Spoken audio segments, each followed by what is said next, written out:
When you consider texture, it's important to remember that when you are printing a project on paper, that the makeup of the paper is going to give you some sort of texture in most cases. Well, pretty much every case. Even if you have a very traditional or basic type of typing paper or something that you're printing on, it still has some sort of textural element to it. However, when you design for the screen, such as in the case when you're designing for video applications, television, broadcast, multimedia, web pages, there's always the possibility that you may neglect to include some sort of texture. And there's no law that says you have to have texture, but it usually makes for an interesting element to your overall design. You notice, for example, this outline here that's in front of me has got a very solid neutral black background and really does not have any sort of textural qualities to it. But for graphic design work, it really, I think, benefits you to have some sort of complementary element in the background and take advantage of texture in this way. So we're just going to show some examples of how designers have taken advantage of texture, how they've utilized certain effects to complement their design with texture. And I think that's what I want to emphasize the most, is that texture should really be a complement to your design rather than a distraction from it. It's something that sort of lends subliminal support to your overall design and your most important visual elements that you're trying to draw attention to should be accented by the texture rather than supplanted by it. So anyway, a few sources to consider when coming up with your own textures. Photographs, great source of textures. Fabrics that you scan directly in using a flatbed scanner have very rich texture. Anything from denim, jeans to an oil rag can really be used for, or silk or elegant textures can really be scanned in to be very effectively used as texture. Patterns that can come from just about any place, anywhere from a vector art program to Photoshop or patterns that you scan in, maybe even samples of wallpaper. Just about anything can become a pattern. The paper itself, again, we mentioned that paper, as soon as you print on it, it's got some sort of texture, and you can exaggerate this by using very specialized papers.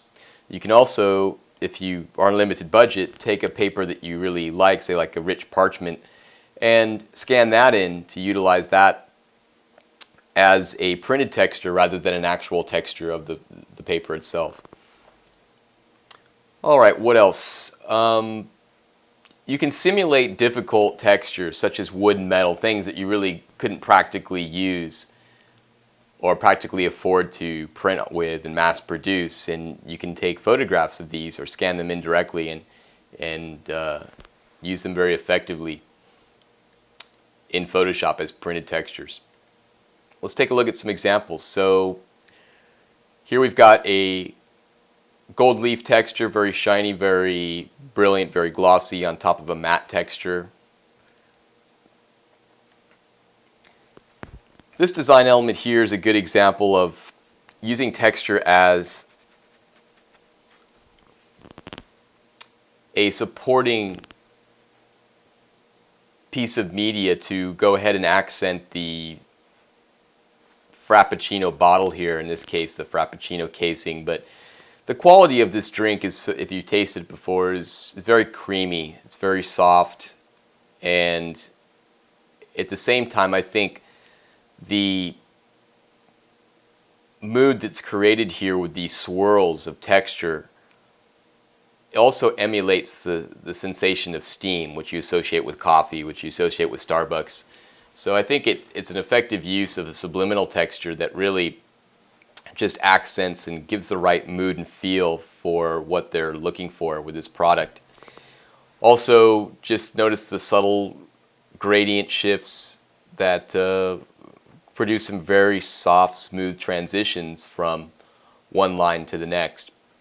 Again, this is not a texture that draws a great deal of attention to itself, but a texture that lends support to the overall mood that they're going for. Also,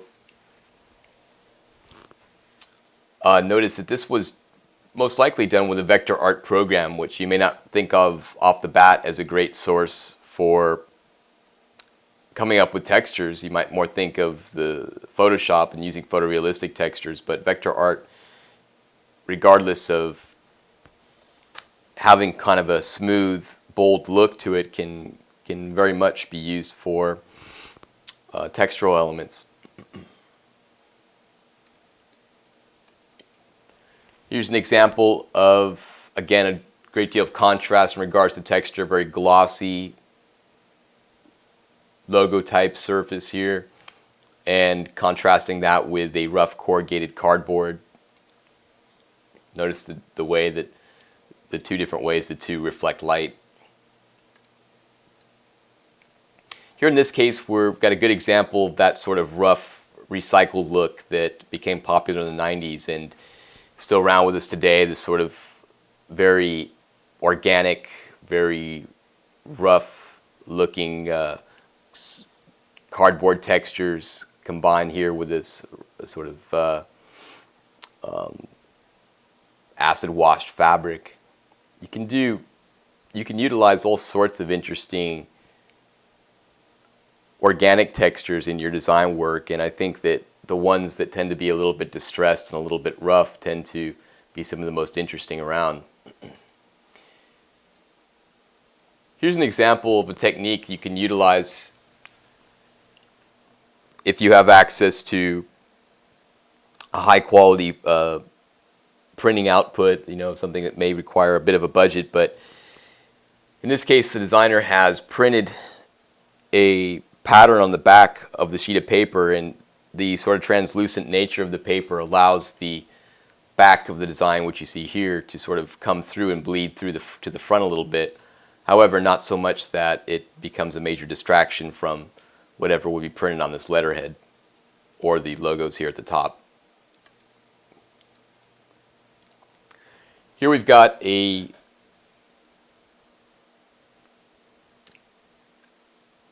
company that deals with wines, and what you're noticing here is the wine stain logo, and notice the texture just complements that wine stain very well. It's designed to look like sort of a wrapping paper, a recycled type of cardboard look that we might associate with the kind of paper that a wine store would use to wrap bottles in. I thought this one was kind of fun, just using a photograph of some dog's fur as a texture. In this case, again, taking vector artwork and using it in this very supportive role, in this case, just to make some pinstripes that invoke a sense of nostalgia for that sort of old-time baseball uniform look as they're doing a letterhead for a sports bar. In this design, the heading is Tsunami Dive Gear, trying to take advantage of the ocean texture here, just taking a photograph of a breaking wave and just utilizing that in a very faded fashion. So again, notice it just sort of fades to the background. It's just more the sort of cool sense of blue here that we have, along with the sort of swirling water texture that gives us a sense of this sort of watered background, but again, very subliminal. Doesn't distract too much. Here's a clever use of recycled paper. This is an annual report dealing with recycling and reusing elements to save the environment, and you notice they've gone with a heavily exaggerated recycled paper that has very obvious pieces of trash in the paper itself. Kind of ironic that this paper actually probably costs a great deal more than your typical white paper, which you would consider to be maybe cleaner or better suited towards printing. But it suits itself very well for this type of design where you're trying to emphasize the importance of recycling and reusing old articles to save the environment. Here we've got a series of objects all designed with a common theme. You notice the nature of the lines, some of them vertical, some horizontal. You notice also through all these different articles there's a variation in the way they're using texture, but it's similar enough that we feel a sense of identity with all these pieces, a sense of common identity. Just a simple little band-aid over the rough, the slick sort of plastic surface of the band-aid. It's a little bit glossy over the sort of rough background here.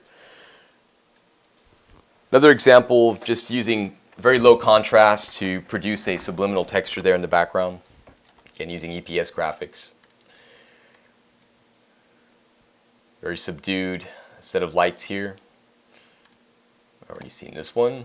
And I like this burlap sack here. It really makes a nice sort of rough texture and lends itself well towards an outdoorsman catalog like this.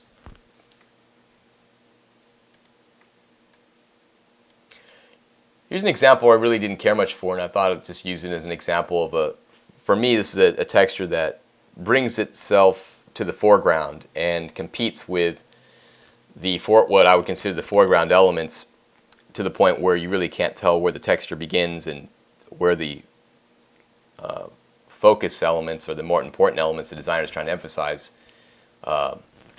Everything kind of blends together as one, and that's probably the intention of the designer. But again, if this was a situation where, unless you're doing something like wrapping paper or something, you really want to be careful in not letting your textures get the best of you and get carried away to the point where you're letting the textures dominate the design and distract you from what it is you're really trying to say with your design. Nothing special here. I just thought that the use of a photograph and the way that they probably cropped the photograph and duotoned it and basically just taken it down to its most basic elements of line here. I think they did a good job of reducing this photograph so it serves the piece well and it doesn't become a major distraction. Another example of just blurring and subduing photographs to make them textural elements. Example of using materials that would be difficult to, if not impossible, to reproduce, such as metal hinges, and mass producing this obviously would cause a number of problems. But by taking a photograph of it and making it just a visual element from a distance, it looks quite realistic. And I also like the interior decision here to go with a sort of legal pad motif. I like the contrast here, the sense of the rough exterior of the box and again the recycled look, very organic browns in tone. The contrast of that and opening up and finding this soft velvet ribbon, bright red, just really kind of jumps out at you because your eyes just aren't expecting it based upon the outside of the box, which makes this red ribbon all the more dramatic. Imagine this same jar in the box of a bright red satin that's covered in bright red satin. It just wouldn't have the same impact.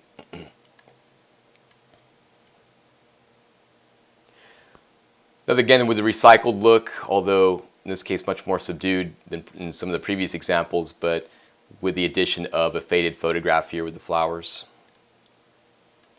In this case, again, using that technique of printing on the back and bleeding through to the front, very subdued fashion. In this case, they've gone with a little bit heavier stock of paper, so it doesn't bleed through quite as much as the previous example, but again, a nice technique.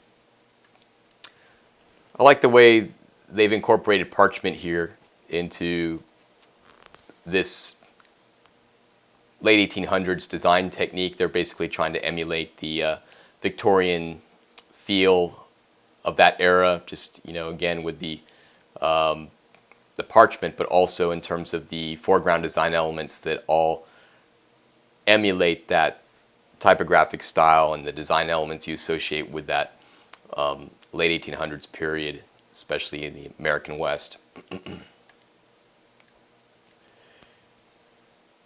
As you can see, that sort of faded organic quality of paper is popular. In this case, going with an aged look. It's darker around the edges than lighter in the middle, but I think they did a very good job of emulating the aged paper that that, that sort of family heirloom that's been sitting in the attic for 50, 60, 100 years. Brown paper bag look. Look at the jagged edge here, along with the rough paper texture. And that's about it. So those are just some different examples of how you can utilize texture in your design work, and hopefully this will inspire you to make texture a predominant element in your overall design. Again, the key, I think, is, as I mentioned several times, is just to let texture play a role in your design, but don't necessarily force it to the foreground. Don't let it overtake your design, but let it complement what it is you're doing, and let it help you get across your message.